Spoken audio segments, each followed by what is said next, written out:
Hey guys, welcome to another episode of the Notes for Gamer. Today I have the Mattel Classic Sports Plug and Play unit, and it has like a little area where it looks like it could have been a screen for one of the classic football games, but it's just a sticker.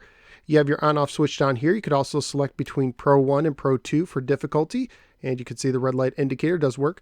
Use this switch to switch between baseball, basketball, and football. And you have some simple controls. The sound, you press it once, it turns off the music. Press it twice, it turns off the sounds as well. So you can play it with just like the handheld sounds, or with music and the handheld sounds, or no sounds at all. Shoot for basketball or run for baseball. We also have pitch and hit for baseball, or hike and kick for football. And this little D-pad here is used for football and basketball. It runs on 4 AAA batteries, which is unusual. Usually these units run on 4 AA batteries. Another unusual aspect is it actually has stereo out on this unit. Most are just mono, so just your typical RCA component cables. Let's go ahead and plug in the Mattel Classic Sports Plug and Play and see how the games hold up today. Let's go to the game. The Mattel Classic Sports Plug and Play was made by Mattel and carries a copyright year of 2005.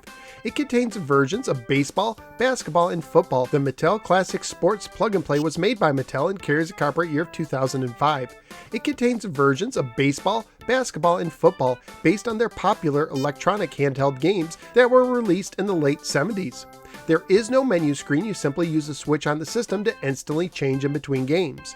The first game is baseball. Here you press the pitch button when you're ready for the computer to pitch. Once he throws a pitch, you press the hit button to swing at it as it approaches home plate. If you connect and it's not a home run and it doesn't get registered as an out, you can either hold down or repeatedly press the run button to move your man around the bases. However, you can get thrown out, so don't get too greedy. After 3 outs, the next team comes to bat. If you want to play a 2-player game, you can hand over the system. Otherwise, when only a single player is playing, that player will control both teams. The second game is basketball. In this game, I believe you control Kobe Bryant since there is no passing and you don't wait for your teammates to help. You move your guy with the arrows and press the shoot button to shoot the basket when you have a clear shot. If a defenseman is in between you and the basket when you shoot, the ball will be deflected, but sometimes you can grab it and try again. The game allows 2 and 3 pointers and uses winners out rules, so when a team makes a shot, they get the ball again. Otherwise, teams alternate turns. The third game is football, once again using the Kobe Bryant no passing and no teammates rules. Once you press the hike button, you can use the arrow keys to make your man run and gain as many yards as you can before getting tackled. However, you are not allowed to go backwards, but if you reach the end of the screen, you will wrap around and continue on the other side.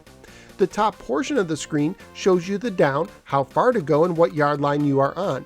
If you pass the goal line, you get 7 points. On 4th down, you can press the kick button if you wish. If you're close enough, you'll get a 3-point field goal.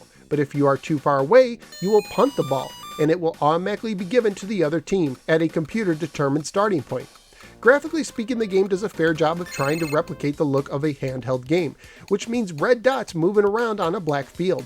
Sound and music-wise, the sounds sound like an old handheld game, which may annoy some, but I found this simple music fitting for each game. And naturally, since all you have is red dots playing sports, this is a family-friendly plug-and-play system.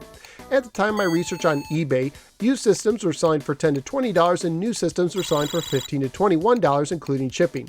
So what did I think of the Mattel Classic Sports Plug and Play? Well, I had several problems with it.